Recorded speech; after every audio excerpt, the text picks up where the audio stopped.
Assalamualaikum warahmatullahi wabarakatuh. Waalaikumsalam warahmatullahi wabarakatuh. Sebelumnya kita perkenalan dulu ya. Jadi saya namanya Mbak Triwastuti, mahasiswa KKN dari Sekolah Tinggi Agama Islam Yogyakarta, jurusan Hukum Keluarga. Jadi pada kesempatan kali ini saya ingin berbagi informasi terkait tentang bullying atau perundungan. Ada yang tahu apa itu bullying, perundungan, apa?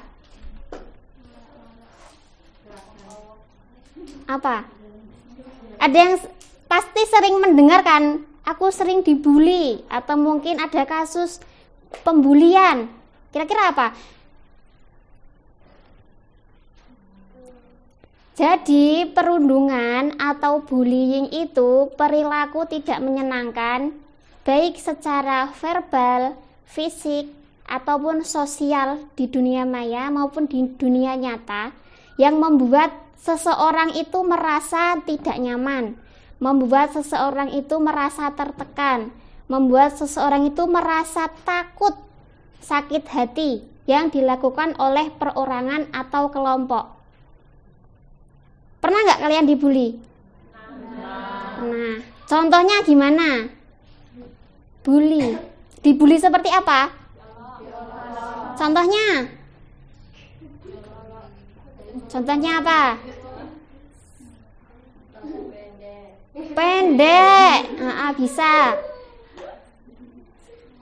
Ada yang pernah ngolok-olok temennya dengan nama orang tuanya? Nah, ada ya. Jadi kebijakan perlindungan anak yang mengatur tentang bullying ini itu sudah diatur di undang-undang, yaitu Undang-Undang Nomor 35 Tahun 2014. Nah, undang-undang tersebut itu perubahan dari Undang-Undang Nomor 23 Tahun 2002 tentang perlindungan anak. Jadi sudah diatur di dalam undang-undang. Nah, untuk bully sendiri itu biasanya terjadinya tempat pembulian itu di rumah, di lingkungan masyarakat, di media sosial, dan juga di lingkungan pendidikan, baik itu di sekolah maupun di pondok pesantren. Nah, kira-kira ada sanksi nggak untuk pelaku perundungan atau pembulian? Ada nggak? Ada. Nah, dan sanksi itu sudah diatur ya dalam Undang-Undang Nomor 35 Tahun 2014 itu, yang atas perubahan Undang-Undang Nomor 23 Tahun 2002 itu terletak di pasal 80 ayat 1, 2, dan 3, di mana yang isinya adalah setiap orang yang melanggar ketentuan sebagaimana yang dimaksud itu dipidana bisa dengan penjara dan juga denda. Penjaranya paling lama itu 3 tahun 6 bulan dan denda paling banyak itu 72 juta rupiah. Nah, itu. Jadi sebenarnya ada sanksi tersendiri untuk pelaku pembulian atau perundungan. Dan sanksinya itu dilihat dari sebagaimana pelanggaran yang telah dibuat. Jika melakukan pembulian sampai adanya luka kepada korban, nah itu bisa dipidana. Dan pidananya itu tadi paling lama ya di penjara 3 tahun 6 bulan atau denda paling banyak 72 juta rupiah.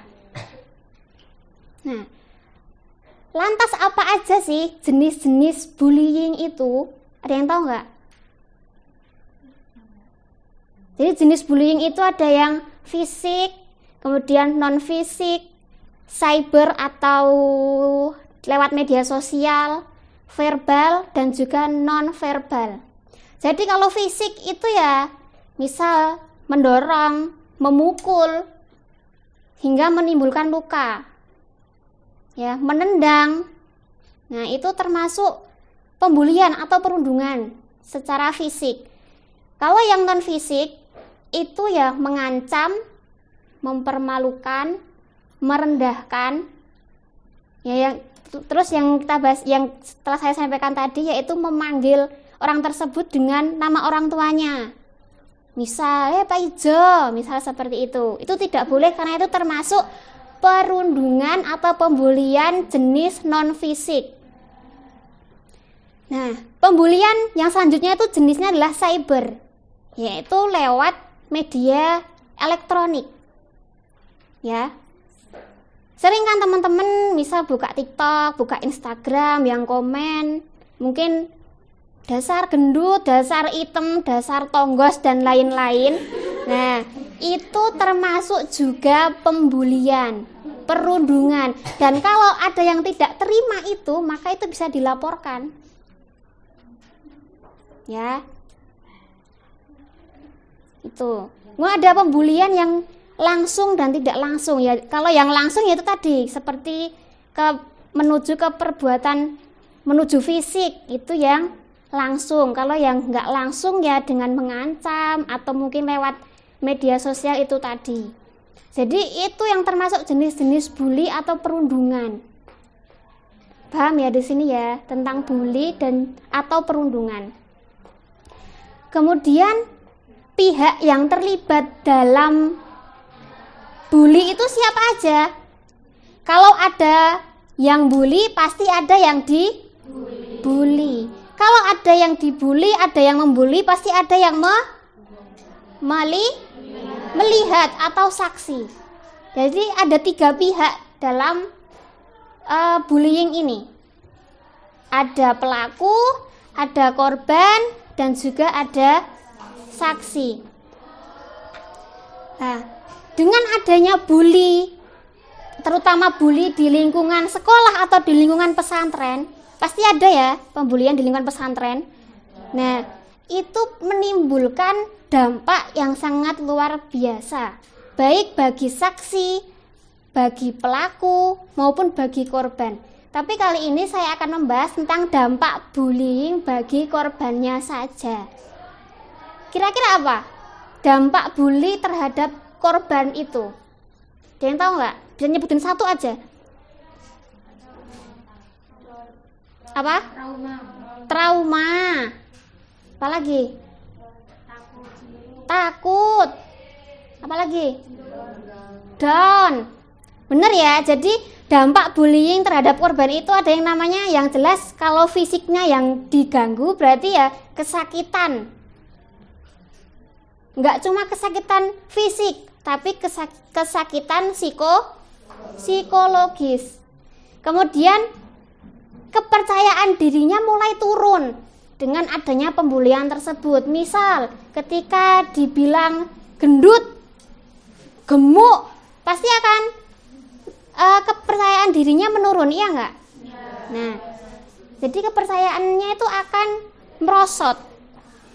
Kemudian ada yang dampaknya itu malu, trauma, merasa sendiri, dan serba salah. Dan yang paling parah itu takut untuk sekolah. Kalau santri ya mungkin takut untuk di pesantren, akhirnya minta untuk pulang, iya enggak? Nah, jadi hati-hati. Jangan sampai santri-santri di sini, teman-teman semua itu jadi pelaku bullying. Ya. Nah, kemudian cara mencegah bully itu seperti apa? Yang paling berperan itu adalah kita mempunyai teman. Teman sebaya itu perannya sangat penting sekali. Apa perannya kira-kira? Misal ada yang dibully, punya teman yang setia nih sama yang dibully ini, kira-kira apa perannya? Menolong. Ada yang mendukung si korban bully ini, ada yang juga mencegah, mencegah pembulian. Kemudian kalau kita punya teman sebaya itu, ada kemungkinan ketika teman kita melihat kita itu dibully, ada dorongan untuk melaporkan. Betul? Nah, kemudian diharapkan peran teman itu bisa menciptakan lingkungan positif dan menjadi contoh agar tidak ada kasus bullying lagi di lingkungan pendidikan, khususnya di pesantren.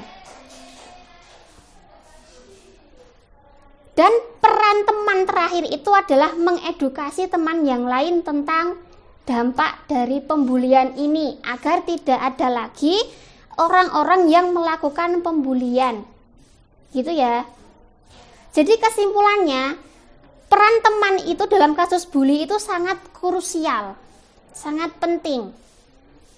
Diharapkan itu dapat menjadi agen perubahan yang membantu mengurangi tindakan bullying atau perundungan. Mampu mengedukasi ke teman lainnya atau ke masyarakat sekitar. Gitu ya. Nah, jadi teman-teman kalau sudah tahu tentang apa itu bullying, dampaknya seperti apa sudah diketahui, lantas kita tinggal aksinya.